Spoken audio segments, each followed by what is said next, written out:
ایک بہت اچھی بات کہتے ہیں، جیسے میں اپنے الفاظ میں اگر کہوں کہ ایسا محسوس ہوتا ہے کہ پروردگار عالم نے ماہ رجب کو وارم اپ میچز کے طور پر رکھا ہوا ہے،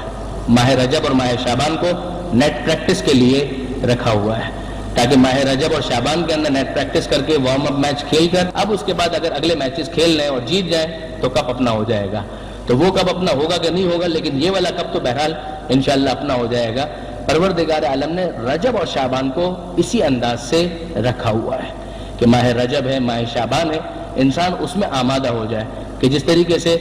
اب پچھلے جیسے جو مہینے گزرتے ہیں، جیسے ماہ رمضان گزرا، اس کے بعد وہ جو عبادت کا لیول ہوتا ہے رمضان کے مہینے میں وہ پھر نیچے آنا شروع ہوتا ہے، پھر اس کے بعد شوال ذیقات جاتا ہے، جو افراد حج پر چلے گئے وہ تو پھر چارج ہو کر آ گئے، لیکن پھر افراد جو دوسرے ہیں میجورٹی وہ سب تو نہیں جا پاتے، کہ محرم ہے، سفر ہے، کچھ ایکٹیویٹیز بھی پھر تھوڑا سا نیچے ہونے لگے۔ تو اب اس کے بعد کہ ماہ رمضان پھر سے آنے والا ہے، تو اس کے لیے ماہ رجب کے اندر ایک نیٹ پریکٹس سیشن پروردگار عالم نے رکھا ہے، اور صحیح معنوں میں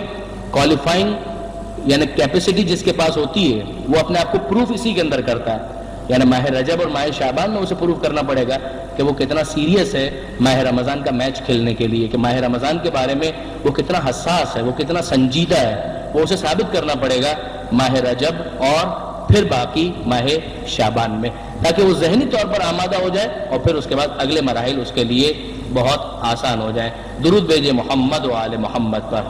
اب یہ ماہ رجب کے حوالے سے ایک بہت اہم چیز جو ہمارے سامنے آتی ہے، جس کی طرف خود قرآن مجید نے بھی متوجہ کیا، وہ یہ ہے کہ ماہ رجب ان 4 مہینوں میں شامل ہے جسے محترم مہینے کہا گیا، یعنی یہ 4 مہینے وہ ہیں کہ جسے ایون اسلام کے آنے سے پہلے کفار بھی محترم مانتے تھے۔ دیکھیے ایک لیونر کیلنڈر یا قمری جو کیلنڈر ہمارا ہے، وہ کیلنڈر اپنی جگہ پر 12 مہینوں پر مشتمل ہے، پھر اس کا آغاز کہاں سے مانا جائے وہ ایک الگ بحث ہے، مثلا عام الفیل مانا جائے یا بعثت کے حوالے سے کاؤنٹ کیا جائے یا ہجرت کے حوالے سے کاؤنٹ کیا جائے، وہ ایک الگ بحث ہے، لیکن جو 12 مہینے ہیں وہ 12 مہینے ہیں، تو وہ پہلے بھی 12 مہینے تھے۔ جس زمانے میں پیغمبر اکرم نے ابھی اعلان رسالت نہیں کیا تھا، اس وقت بھی یہ محرم، سفر، ربیع الاول، ربیع الثانی الی ذی الحج، اسی طریقے سے ان 12 مہینوں کو کاؤنٹ کیا جاتا تھا، اور اس میں بھی 4 مہینوں کو محترم مانا جاتا تھا کہ یہ 4 مہینے محترم ہیں۔ ان 4 مہینوں میں ایون ماہ رمضان شامل نہیں ہے۔ ماہ رمضان اپنی تمام تر عظمتوں کے باوجود، اپنی تمام تر جلالتوں کے باوجود، مگر ماہ رمضان اس میں شامل نہیں ہے، اس میں ماہ رجب شامل ہے۔ ماہ رجب، ماہ ذیقعدہ، ماہ ذی الحجہ اور ماہ محرم، کہ یہ 4 مہینے وہ ہیں کہ جنہیں محترم مہینے مانا گیا، کہ اس میں وہ لوگ بھی ایون جاہل عرب بھی جنگ و جدال سے پرہیز کرتے تھے، وہ کہتے تھے کہ نہیں، جنگ و جدال ان 4 مہینوں کے اندر ہمیں نہیں کرنا، اس کے اندر ہم تلوار نہیں اٹھائیں گے، اور اس احترام کو ایون مسلمانوں نے اسلام کے آنے کے بعد خدا کے حکم سے باقی رکھا تھا، البتہ احمقانہ نہیں، یعنی واقعاً عاقلانہ، کہ اگر کوئی تم پر حملہ کرے تو تم اپنا دفاع کر سکتے ہو، لیکن اگر تم خود اپنے طور پر جہاد ابتدائی اگر اس کا جواز بھی ہو تو بھی ان 4 مہینوں کے اندر تلوار نہیں کھینچی جائے گی، ان 4 مہینوں میں جنگ نہیں کی جائے گی۔ البتہ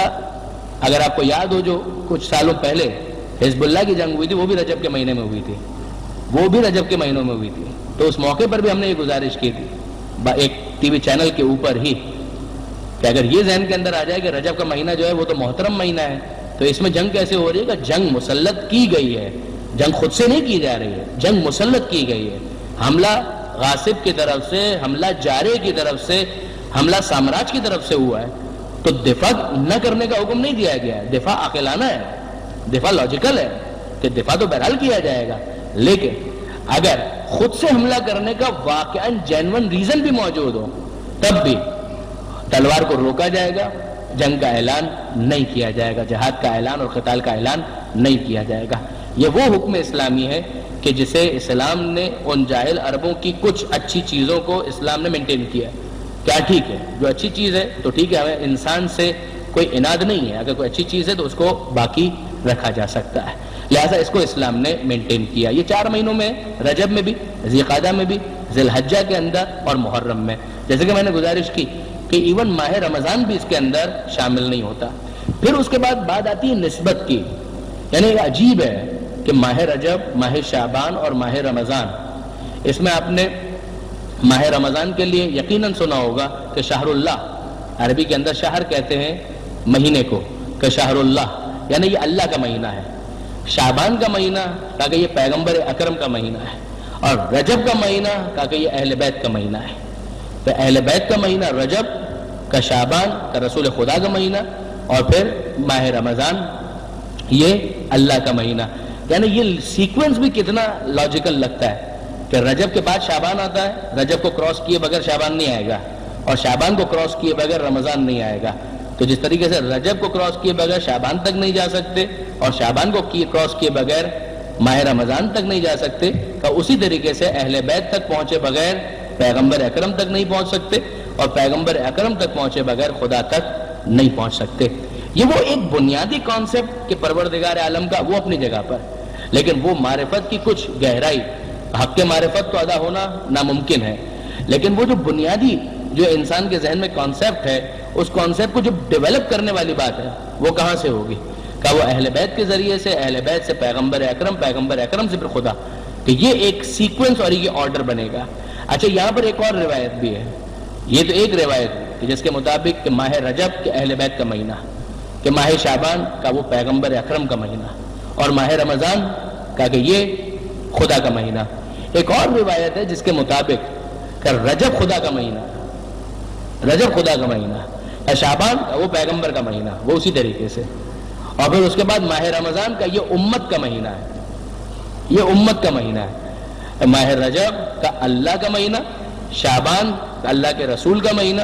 اور پھر ماہ رمضان امت کا مہینہ۔ آپ یوں شروع کریں یا یوں شروع کریں، کوئی خاص فرق پڑے گا نہیں۔ ماہ رمضان اللہ کا مہینہ اور امت کا مہینہ، شعبان پیغمبر اکرم کا مہینہ، اور ماہ رجب کا اہل بیت کا بھی مہینہ ہے اور پروردگار عالم کا بھی مہینہ ہے۔ یعنی نسبت دونوں کی طرف ہے، دونوں طرف یہ نسبت دی گئی، آل محمد کا مہینہ اور اسی طریقے سے پروردگار عالم کا مہینہ، کہ گویا اتحاد ہے۔ ایسا نہیں ہے کہ یہ راستہ کسی اور طرف لے جائے گا، یہ راستہ خدا ہی کی طرف لے کر جائے گا۔ یعنی ان دونوں نسبتوں کو اگر ہم جمع کریں کہ اہل بیت کی طرف بھی نسبت دی گئی اور خدا کی طرف بھی نسبت دی گئی، مگر یہ نسبتیں خود بتاتی ہیں کہ یہ مہینہ کتنا امپورٹنٹ ہے، کہ اسے ایک طرف اہل بیت سے منسوب کیا جا رہا ہے اور دوسری طرف خود خدا سے اس مہینے کو منسوب کیا جا رہا ہے۔ اس کے بعد اگر ہم فقط مناسبتیں گننا شروع کریں کہ اس مہینے میں مناسبتیں کتنی ہیں، شاید کسی اور مہینے کے اندر شاید اتنی مناسبتیں آپ کو نظر نہیں آئیں گی کہ جتنی اس ایک مہینے کے اندر آپ کو مناسبتیں نظر آئیں گی، اور مختلف ڈائمنشنز ہیں۔ کچھ ولادت کی تاریخیں ہیں، کچھ شہادت کی تاریخیں ہیں، کچھ دشمنوں کی ہلاکت کی تاریخیں ہیں، کچھ فتوحات کی تاریخیں ہیں، کچھ جنگیں ہیں کہ جو فتح ہوئی ہیں اسی مہینے کے اندر۔ آپ اگر سٹارٹ سے ہی دیکھیں کہ مثلا یکم رجب ہے تو یکم رجب 5ویں امام کی ولادت، اور یکم رجب کے فوراً بعد 3 رجب کا یہ امام علی النقی علیہ السلام کی شہادت کی تاریخ، اس کے بعد پھر 5 رجب یہ ایک مرتبہ پھر امام علی النقی علیہ السلام کی ولادت کی تاریخ بنتی ہے، پھر 10 رجب کا یہ امام محمد تقی جواد علیہ السلام کی ولادت، پھر 13 رجب مولا کائنات امیر المومنین امام المتقین علی ابن ابی طالب علیہ السلام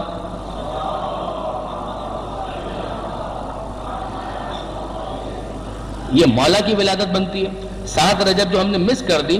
البتہ وہ 7 رجب ایک قول کے مطابق حضرت ابو الفضل عباس کی ولادت کی تاریخ زیادہ معتبر قول، بہرحال 4 شعبان کا ہے، لیکن 7 رجب کا بھی ایک قول موجود ہے۔ اس کے بعد پھر 15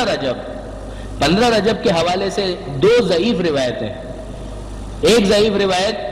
ہمارے امام جناب زینب سلام اللہ علیہ، جناب زینب سلام اللہ علیہ کے حوالے سے یہ روایت بنتی ہے۔ ایک روایت بنتی ہے چھٹے امام کی شہادت کے حوالے سے کہ چھٹے امام کی شہادت 15 رجب کو ہوئی، البتہ ضعیف روایت ہے، زیادہ معتبر روایت جو ہے وہ 15 شوال اور پھر 25 شوال کی ہے، لیکن 15 شوال ہو یا 25 شوال، رجب کے مہینے کے اندر بھی ایک نسبت چھٹے امام کی شہادت کی موجود ہے، وہ 15 رجب کی۔ پھر اس کے بعد 15 رجب ہی کو تحویل قبلہ 2 ہجری میں جو قبلہ تبدیل ہوا ہے، تو وہ کس تاریخ کو؟ 15 رجب کی تاریخ تھی، جب بیت المقدس سے خانہ کعبہ کی طرف مسلمانوں کے رخ کو پھیرا گیا اور یہ کہا گیا کہ اب سے خانہ کعبہ تمہارا قبلہ قرار پایا، جہاں بھی ہو اپنا رخ مسجد الحرام کی طرف کر لو، وجوہکم شطر المسجد الحرام۔ تو وہ جو واقعہ پیش آیا کہ وہ بھی ماہ رجب کے اندر پیش آیا 15 رجب کو، اور پھر 15 رجب ہی کو دیکھیے مولا کائنات اور جناب سیدہ سلام اللہ علیہما ان دونوں کا جو نکاح ہے، درود بھیجے محمد و آل محمد پر، یہ تو ذی الحج کی ابتدا میں، لیکن جو رخصتی ہے اس میں گیپ ہے، نکاح اور رخصتی کے درمیان گیپ ہے۔ جس طریقے سے ہوتا ہے کہ نکاح کے بعد تھوڑا گیپ اور اس کے بعد رخصتی ہو، یہ خود مولا کائنات اور جناب سیدہ کی شادی میں بھی اسی طریقے سے ہوا، نکاح ہوا اور نکاح کے بعد پھر گیپ اور گیپ کے بعد پھر رخصتی ہے۔ تو یہ ذی الحجہ کے اندر نکاح ہوا اور پھر 15 رجب کو رخصتی ہوئی جناب سیدہ کی پیغمبر اکرم کے گھر سے مولا کائنات کے گھر کی طرف۔ پھر اس کے بعد 21 اور 22 رجب یہ 2 تاریخیں وہ ہیں کہ جن میں بعد کے بہت سے بڑے بڑے نام، وہ خیبر کے میدان میں جو بھاگ کر آنے کا واقعہ ہے کہ فتح نہیں کر پائے اور ہزیمت اٹھانی پڑی، وہ 21 اور 22 رجب 7 ہجری، یہ بھی رجب ہی کے مہینے کے اندر ہوا۔ اور اس کے بعد 23 رجب کو پیغمبر اکرم نے یہ اعلان کیا لَأُوتِيَنَّ الرَّایَةَ غَدًا رَجُلًا کَرَّارًا غَیْرَ فَرَّارٍ، کہ کل میں علم اس کو دوں گا جو مرد ہوگا، رجل ہوگا، کرار ہوگا، فرار نہیں ہوگا، فرار اختیار کرنے والا نہیں ہوگا، یحب اللہ ورسولہ ویحبہ اللہ ورسولہ، وہ اللہ اور اس کے رسول سے محبت کرتا ہوگا، اللہ اور اس کے رسول اس سے محبت کرتے ہوں گے، اور اس وقت تک پلٹ کر نہیں آئے گا جب تک فتح مند نہ ہو جائے۔ تو یہ واقعہ پیش آیا 23 رجب کو،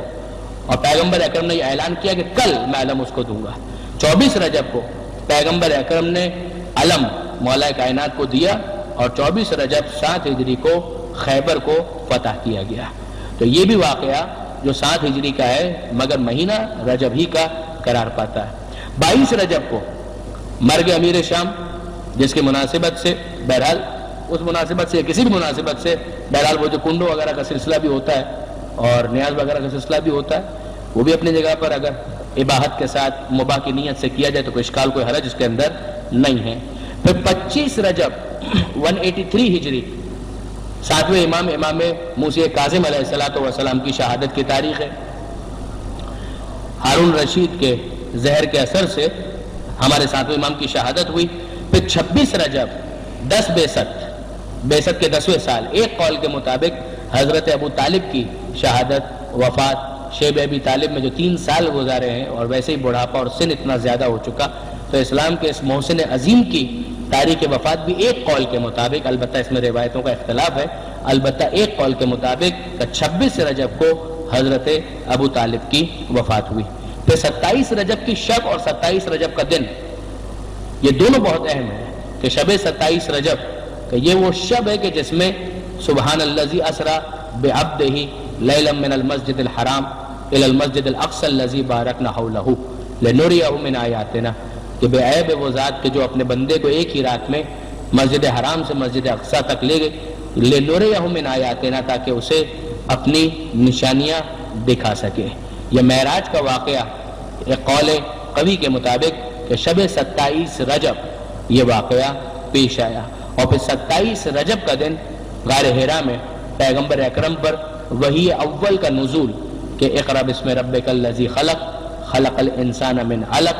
اقرأ وربک الاکرم الذی علم بالقلم علم الانسان ما لم یعلم۔ تو یہ جو پہلی 5 آیتیں نازل ہوئی، بعثت کا آغاز ہوا، اعلان رسالت ہوا، یہ 27 رجب کے دن یہ واقعہ پیش آیا جب پیغمبر اکرم 40 سال کے ہو چکے تھے۔ اعلان رسالت، ورنہ نبی اور نبوت تو کنت نبیا و آدم بین الماء والطین، کہ میں اس وقت بھی نبی تھا جب آدم مٹی اور پانی کے درمیان تھے۔ 28 رجب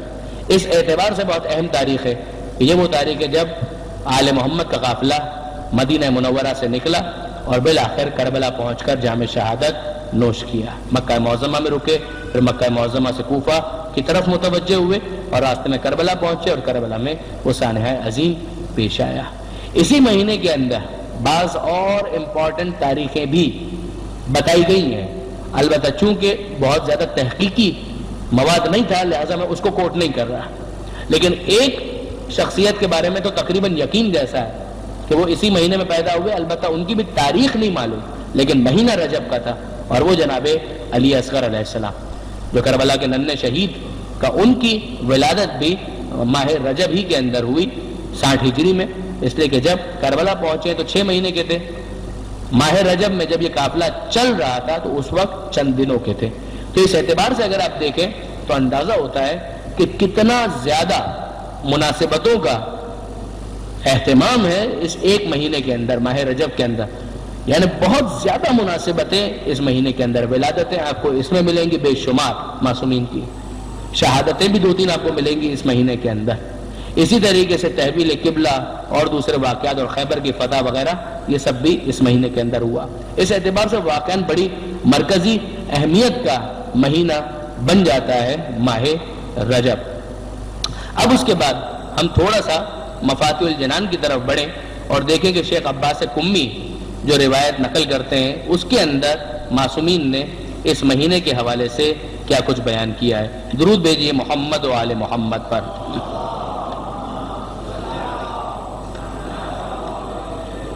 یہ بات ذہن میں رکھنے کی ہے کہ معصومین نے جو کچھ بیان کیا ہے مختلف مہینوں کے حوالے سے وہ اتنا زیادہ ہے کہ اسے کسی ایک کتاب کے اندر جمع نہیں کیا جا سکتا، یعنی بہت ساری کتابیں اس حوالے سے اویلیبل ہیں کہ خود ماہ رجب کے بارے میں، ماہ شعبان کے بارے میں، رمضان کے مہینے کے بارے میں، دعاؤں کے بارے میں اتنا لٹریچر ہے کہ مفاتیح الجنان بہت مشہور کتاب ہے، لیکن ایسا نہیں کہ صرف یہی ایک کتاب ہے کہ جس کے اندر ان اعمال وغیرہ کو جمع کیا گیا ہے، بلکہ دیگر کئی کتابیں ہیں۔ اگر میں غلطی نہیں کر رہا ہوں تو شیخ صدوق نے مستقل ایک کتاب لکھی ہے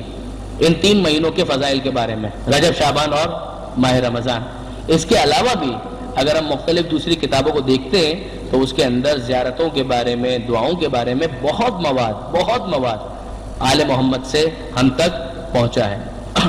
خصوصیت کے ساتھ ماہ رجب کے بارے میں شیخ عباس قمی کے ارشاد فرماتے ہیں کہ رجب کے مہینے کے اعمال اور فضیلت میں یہ فصل ہے، یعنی یہ والا جو چیپٹر ہے ہمارا، یہ رجب اور شعبان کے مہینے کی فضیلت کے بارے میں ہے۔ فرماتے ہیں جاننا چاہیے کہ رجب اور شعبان اور رمضان کے مہینے کافی فضیلت والے ہیں اور ان کی فضیلت میں بہت روایات وارد ہوئی ہیں، بلکہ جناب رسول خدا صلی اللہ علیہ وآلہ وسلم سے روایت ہے، اب یہ وہی روایت جو میں آپ کی خدمت میں عرض کر چکا ہوں کہ رجب کا مہینہ اللہ کا بہت بڑا مہینہ ہے اور کوئی مہینہ بھی اس کے احترام اور فضیلت کو نہیں پہنچ سکتا۔ کافروں سے لڑائی اس مہینے میں حرام ہے، جس کی تشریح میں نے گزارش کی۔ رجب اللہ کا مہینہ، شعبان میرا مہینہ اور رمضان المبارک میری امت کا مہینہ ہے۔ جو شخص رجب کے ایک دن روزہ رکھے گا اللہ کی بہت بڑی خوشنودگی کا مستحق ہوگا۔ اب آپ دیکھیں گے کہ روزے کے حوالے سے کتنی تاکید، بار بار تاکید آئے گی، روزہ روزہ روزہ روزہ، کہ یہ ماہ رجب کا روزہ، ماہ رجب کا روزہ، اور اس کی وجہ ثواب، پروردگار عالم کا قبول کرنا، پروردگار عالم کا راضی ہونا، جنت میں یہ مل جائے گا وہ مل جائے گا، اتنے انسینٹیوز بیان کیے گئے، وجہ سمجھ میں آتی ہے کہ گویا ذہنی طور پر آمادہ کیا جا رہا ہے کہ ماہ رجب میں انسان روزے رکھے، ثواب بھی حاصل کرے اور اپنے آپ کو تیار کرے ماہ رمضان کے لیے، تاکہ ماہ رمضان میں اچانک روزوں کا سامنا نہ کرنا پڑے۔ ماہ رجب ہی کے اندر انسان اتنا تیار ہو چکا ہو کہ پھر اگر ماہ رمضان میں روزہ وہ رکھے تو اسے خستگی کا احساس اتنا زیادہ نہ ہو۔ ظاہر ہے کہ practice makes a man perfect, perfection کی طرف انسان جانے لگتا ہے۔ فرماتے ہیں رجب کے ایک دن جو بھی روزہ رکھے گا وہ اللہ کی بہت بڑی خوشنودگی کا مستحق ہوگا اور اللہ کا غضب اس سے دور ہوگا اور جہنم کے دروازوں میں سے ایک دروازہ اس پر بند کر دیا جائے گا۔ 7ویں امام کی روایت کہ جو شخص رجب میں سے ایک دن روزہ رکھ لے تو اس سے جہنم کی آگ 1 سال کے رستے کے اندازے کے برابر دور ہو جائے گی، اور جو شخص 3 دن روزہ رکھ لے ماہ رجب میں تو اس پر جنت واجب ہو جائے گی۔ پیغمبر اکرم فرماتے ہیں کہ جنت میں ایک نہر کا نام ہے رجب، جنت میں ایک نہر کا نام ہے جو دودھ سے زیادہ سفید اور شہد سے زیادہ شیریں ہے۔ جو شخص اس کے ایک دن میں روزہ رکھے تو وہ ضرور اس نہر سے پانی پیے گا. یعنی ماہ رجب میں روزہ رکھو, نہر رجب سے استفادہ کرو. یہ ایک طرح سے مارکیٹنگ والا انداز ہے. آپ اگر ایمانداری کی بات دیکھیں کہ پروردگار عالم اگر وہ ایڈورٹیزمنٹ کیمپین جس طریقے سے چلتی ہے کہ کیا آپ چاہتے ہیں کہ جنت کی نہر رجب سے استفادہ کریں, اس سے آپ پانی پینا چاہتے ہیں؟ اگر آپ پینا چاہتے ہیں تو بسم اللہ, یہ ماہ رجب آ گیا, اس کا روزہ رکھیے, وہاں پر آپ کو پاس دے دیا جائے گا, دکھا کر آپ پانی پی سکتے ہیں. پاس بھی دکھانے کی ضرورت نہیں ہے, ملائکہ کے پاس تو سب چیزیں کمپیوٹرائز جب ہمارے پاس ہو سکتی ہیں تو وہاں پر سب چیزیں بالکل فیڈڈ موجود ہیں, کسی قسم کی الگ سے پاس کی ضرورت بھی نہیں ہے. البتہ یہ ہے اپنی جگہ پر, یہ تو بات یعنی تھوڑا سا عذرائے مزاح آ گئی, ورنہ بعض روایتوں کے اندر ہے کہ جب تک مولا کائنات کی طرف سے کسی کے پاس جواز موجود نہ ہو, جواز یعنی پاسپورٹ جس کو آج بھی عرب کہتے ہیں جواز السفر, یعنی سفر کا جواز یعنی پاسپورٹ کا وہ نہ ہو تو اسے جنت میں داخلہ نہیں مل پائے گا. تو وہ ایک دوسرا ایک اینگل ہے جو ہمارے سامنے آتا ہے. فرماتے ہیں کہ یہ ایک نہر کا نام ہے جو دودھ سے زیادہ سفید اور شہد سے زیادہ شیریں ہے. جو شخص اس کے ایک دن میں روزہ رکھے تو وہ ضرور اس نہر سے پانی پیے گا. چھٹے امام فرماتے ہیں کہ پیغمبر اکرم نے کہا کہ رجب کا مہینہ میری امت کے لیے استغفار کا مہینہ ہے. اس مہینے میں بہت زیادہ گناہوں سے معافی مانگو کیونکہ خداوند بخشنے والا مہربان ہے. اور رجب کو اسب بھی کہتے ہیں کیونکہ اللہ کی رحمت اس مہینے میں میری امت پر زیادہ برستی ہے. اس کو بعض علماء نے سمجھاتے ہوئے یہ ارشاد فرمایا کہ جس طریقے سے ایک تو ہوتا ہے کہ کبھی آپ ڈراپر کے ذریعے سے پانی ڈالیں تو 1 قطرہ 2 قطرہ 3 قطرہ 5 قطرے 10 قطرے 15 قطرے اس طریقے سے گرے گا, اور ایک یہ ہے کہ نہیں آپ اوپر سے بالٹی کو انڈیل دیں تو وہ ایک دم موسلا دھار جو بارش ہوتی ہے کہ وہ یہ اس میں ڈرزل کے اندر یا کیا اس کو کہتے ہیں, میں اگر بھول رہا ہوں لفظ اس کے لیے, بوندا باندی, تو ایک بوندا باندی والی کیفیت ہوتی ہے اور ایک موسلا دھار بارش ہوتی ہے. کہ عام مہینوں میں بھی پروردگار عالم کی رحمت برستی ہے, مگر وہ پروردگار عالم کی رحمت اگر بوندا باندی کے انداز میں برستی ہے تو رجب کے مہینے میں موسلا دھار بارش کی صورت میں برستی ہے کہ جس کے بعد یعنی ہر طرف جھلتھل ہو جائے تو وہ والی کیفیت پیدا ہو جاتی ہے. فرماتے ہیں کہ اس میں میری امت پر رحمت بہت زیادہ برستی ہے. تم بہت زیادہ اس مہینے میں یہ پڑھا کرو کیا کہ استغفر اللہ واسألہ التوبہ, کہ یہ تو پہلا عمل جو اسی روایت کے اندر معصوم نے ارشاد فرمایا استغفر اللہ واسألہ التوبہ,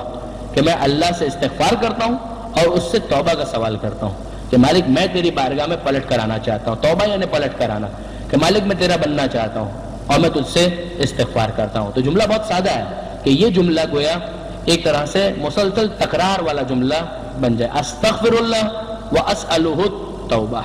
یہ والا جملہ کا بہت زیادہ یہ کہا کرو. شیخ عباس گمی آگے لکھتے ہیں کہ ابن بابوی نے معتبر سند سے سالم سے روایت کی ہے کہ اس نے کہا کہ میں رجب کے آخر میں, رجب کے بالکل اختتام پر چھٹے امام کی خدمت میں حاضر ہوا. جب حضرت کی نظر مبارک مجھ پر پڑی تو آپ نے فرمایا, ابھی جملہ آپ دیکھیں یعنی امام کا سوال کرنا, آپ امام سوال کر رہے ہیں, سوال کیا ہے, کیا تم نے اس مہینے میں روزہ رکھا؟ یعنی کہ باقاعدہ اصرار کے ساتھ یہ سوال, کیا تم نے اس مہینے میں روزہ رکھا؟ یہ ایسا ہے کہ یعنی اگر نہیں رکھا ہے تو تم نے بہت بڑی چیز مس کر دی. اگر نہ بھی کہتے امام تو سمجھ میں آ رہی تھی بات, یعنی وہ کہ کہیں بہت بڑا میلہ لگا ہو, 80-90% کوئی ڈسکاؤنٹ مل رہا ہو, 100 روپے کی چیز 10 روپے مل رہی ہو, اور آپ کو اپنا کوئی دوست نظر آئے اور آپ اس کو کہیں ارے بھائی تم وہاں گئے تھے, یا اس کو مس تو نہیں کر دیا تم نے, وہ والا جو انداز ہوتا ہے وہ انداز یہاں پر نظر آ رہا ہے. امام فرماتے ہیں کہ کیا تم نے اس مہینے میں روزہ رکھا؟ میں نے کہا نہ قسم خدا کی اے فرزند رسول میں نے روزہ نہیں رکھا. امام نے فرمایا کہ تجھ سے اتنا ثواب مس ہو گیا ہے, اتنا ثواب تو نے کھو دیا ہے کہ جس کا اندازہ سوائے ذات خدا کے اور کوئی نہیں جانتا, یعنی کوئی فرشتہ بھی اس کا حساب نہیں رکھ سکتا کہ تو نے کتنا ثواب مس کر دیا. کیونکہ یہ وہ مہینہ ہے کہ جسے خدا نے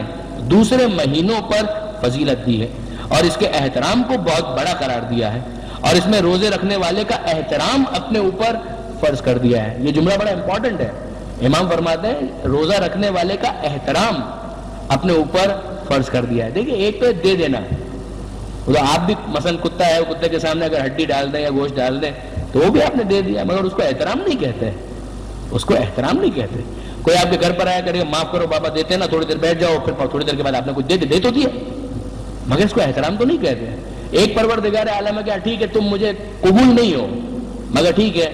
تم کو دے دیتے ہیں. اور یہی کہ نہیں, پروردگار عالم کی طرف سے احترام انسان کو حاصل ہو جائے, یہ بہت بڑی بات ہے کہ خدا رسپیکٹ کرنے لگے, خدا کی طرف سے عزت مل جائے کسی انسان کو. امام فرماتے ہیں کہ اگر اس مہینے میں کوئی روزہ رکھتا ہے تو پروردگار عالم اس کا احترام اپنے اوپر فرض قرار دیتا ہے. میں نے عرض کی, اب ظاہر ہے کہ وہ بیچارہ جب سنتا ہے کہ ماہ رجب تو اب اینڈ پر آ گیا, 20-25 رجب مثلاً ہو چکی ہے اور ختم ہونے والا ہے ماہ رجب, تو اس نے کہا کہ اب میں یہ جو 3-4 دن جو بچے ہیں اس میں کچھ روزہ رکھ کے کچھ کمپنسیشن ہو سکتا ہے. تو اسے سوال کیا کہ اے فرزند رسول, اگر میں ان باقی ماندہ دنوں میں روزہ رکھ لوں تو اس میں روزہ داروں کے بعض ثواب پر فائز ہو جاؤں گا, یعنی پورا نہیں بھی ملے گا تو تھوڑا بہت کچھ ملے گا کہ نہیں ملے گا؟ تو آپ نے فرمایا کہ اے سالم, جو شخص اس کے آخر میں, یعنی دیکھیے اب تک جملے سے اندازہ یہ ہو رہا ہے کہ اب تک اگر تم نے روزہ نہیں رکھا بہت کچھ مس کر دیا. اب امام آخر رجب کی بات کرتے ہیں, فرماتے ہیں کہ جو آخر میں رجب کے اختتام پر ایک دن روزہ رکھے, خدا اسے سکرات موت کی سختی اور موت کے بعد والے خوف, قبر کے عذاب سے محفوظ رکھے گا. اور جو شخص اس کے آخر سے 2 دن روزہ رکھے, لاسٹ اینڈ سیکنڈ لاسٹ, تو پل صراط سے آسانی سے گزر جائے گا. اور جو شخص اس کے آخر میں سے 3 دن روزہ رکھے تو وہ قیامت کے بہت بڑے خوف اور اس دن کی سختی اور ڈر سے محفوظ رہے گا, اور اسے جہنم سے براعت عطا ہوگی, یعنی جہنم سے نجات مل جائے گی. پھر اس کے بعد مزید دیگر کچھ باتیں ہیں جو شیخ عباس قمی نے ارشاد فرمائی ہے. اب اس کے بعد ظاہر ہے کہ جب روزے کی اتنی تاکید ہے تو انسان کا دل چاہتا ہے کہ ہاں واقعا ماہ رجب میں روزہ رکھیں, یعنی اس کا آغاز ہو جاتا ہے پہلی رجب سے ہی, یعنی الگ الگ تاکید کے ساتھ. مثلا حضرت نوح علیہ السلام کے بارے میں ابھی آتے ہوئے گھر سے ثواب الاعمال اور عقاب جو شیخ صدوق کی بہت مشہور کتاب ہے, اس کا اردو ترجمہ بھی ہوا, اس کے اندر اگر آپ دیکھیں رجب کے روزوں کے حوالے سے جو کچھ روایتیں شیخ نے لکھی ہیں, اس کے اندر ایک روایت یہ بھی ہے کہ حضرت نوح علیہ السلام نے جب وہ کشتی میں سوار ہو رہے تھے, کشتی چلنے والی تھی, تو رجب کا مہینہ تھا اور پہلی رجب کی تاریخ ہے, تو اس میں حضرت نوح علیہ السلام نے جتنے افراد سوار تھے ان سب سے کہا کہ آج روزہ رکھو. اور پھر امام کا یہ قول کہ آج اگر کسی نے روزہ رکھا تو خدا اس کے اور جہنم کے درمیان 1 سال کی مسافت کے برابر فرق ڈال دیتا ہے. تو بہت تاکید کہ ماہ رجب کا روزہ. اب جب اتنی تاکید ہم سنتے ہیں کہ ماہ رجب میں روزہ رکھنا ہے تو پھر ظاہر ہے کہ انسان میں جوش پیدا ہوتا ہے. مجھے خود یاد ہے, میں نے پہلی مرتبہ کب یہ ساری فضیلت سنی تھی, حضرت مولانا صادق حسن صاحب سے, جب انجمن خدام القرآن کے اندر تقریباً جتنی بھی اہم چیزیں ہیں ان کی طرف سب سے پہلے تو شاید انہوں نے متوجہ کیا اپنے دروس کے اندر. اور کون سا ایسا موضوع ہے کہ جس پر اس مرد بزرگ نے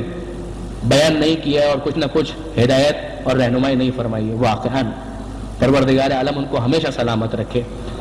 تو انہوں نے اس کو بیان کیا تھا اور ساری چیزیں, لیکن جب ہم مثلا توجہ کرتے ہیں کہ ہم ماہ رجب کے روزے, ماہ رجب کے روزوں کی فضیلت, یہ ساری چیزیں, تو اس کے بعد ایک دم دل چاہتا ہے کہ ہاں ٹھیک ہے یار, ایسا کرتے ہیں کہ ماہ رجب کے 30 روزے رکھ لیتے ہیں. مگر اس وقت ہمارے سامنے ایک مسئلہ شرعی آ جاتا ہے, اور وہ مسئلہ شرعی کیا آتا ہے؟ وہ مسئلہ شرعی آتا ہے کہ اگر کسی کے اوپر قضا روزے ہیں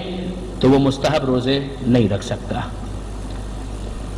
اگر آپ کے اوپر کوئی ادھار ہے تو آپ پہلے ادھار چکائیے, اس کے بعد پھر دوسرا کوئی معاملہ ہو سکے گا. یہ تو نہیں ہو سکتا نا کہ ادھار آپ کے اوپر ہے اور آپ خواہ کے دوسری چیزوں کے اندر پڑ جائیں. نماز میں ایسا نہیں ہے, اگر نماز قضا بھی ہو تو مستحب نماز پڑھی جا سکتی ہے,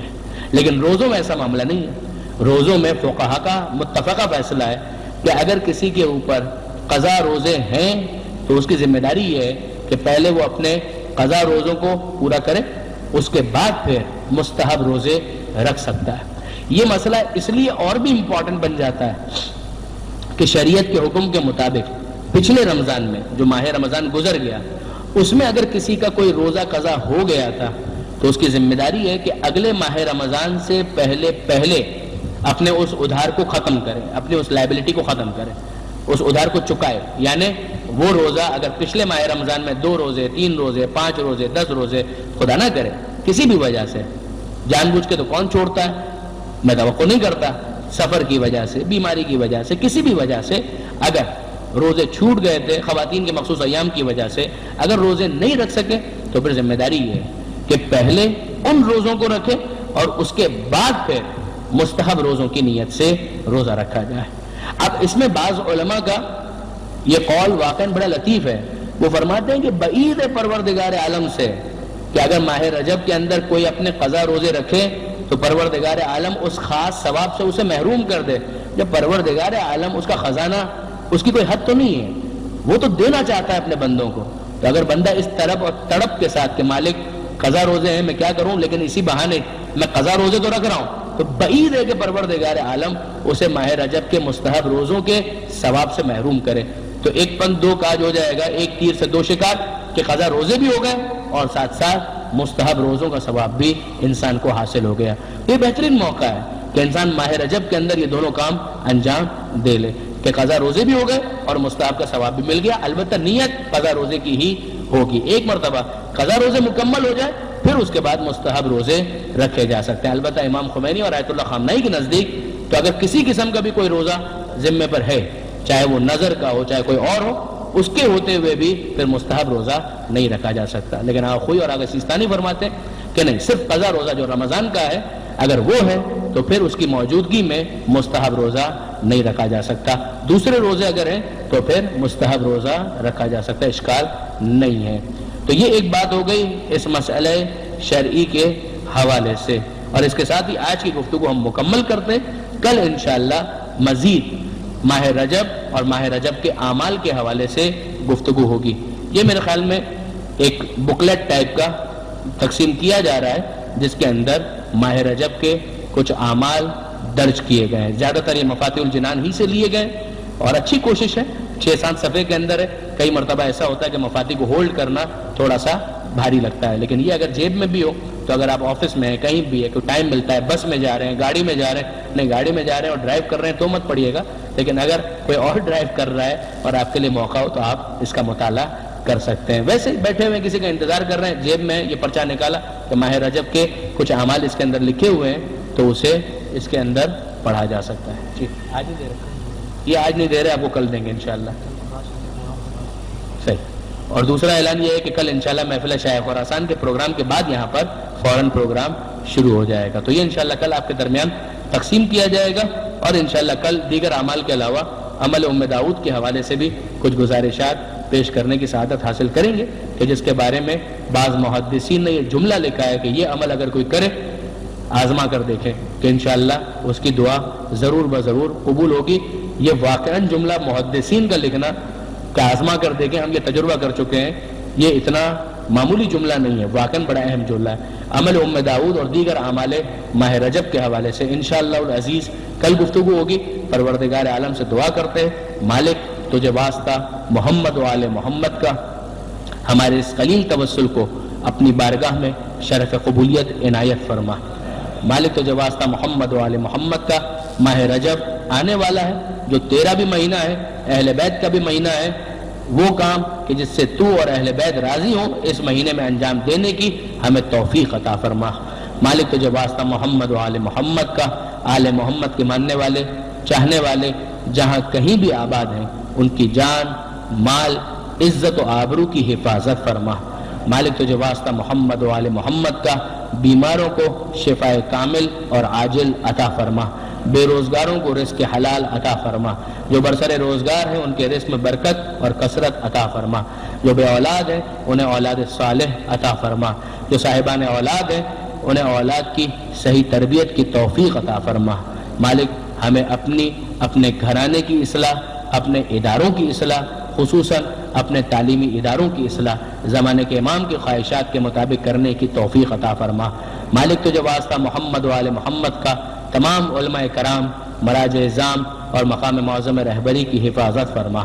انقلاب اسلامی کی حفاظت فرما، اس انقلاب کو زمانے کے امام کے انقلاب سے متصل فرما، اس انقلاب کے دشمنوں کو نیست و نابود فرما۔ مالک تجھے واسطہ محمد و آل محمد کا وطن عزیز پاکستان کو استحکام عطا فرما، وطن عزیز کو ہر قسم کی داخلی خارجی پریشانیوں سے محفوظ فرما۔ مالک پاک فوج کو موجودہ جنگ میں فتح و نصرت اور غلبہ عطا فرما، وطن عزیز سے دہشت گردی اور دہشت گردوں کا خاتمہ فرما۔ مالک ہمارے شہداء کے قاتلوں کو نیست و نابود فرما۔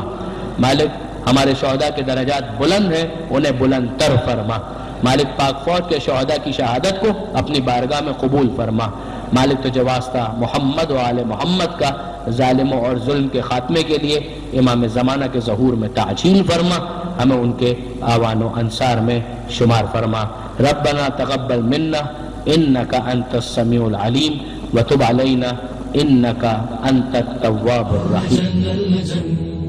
اللجن اللجن يا مولا اللجن اللجن اللجن اللجن اللجن اللجن اللجن يا صاحب السماء اللجن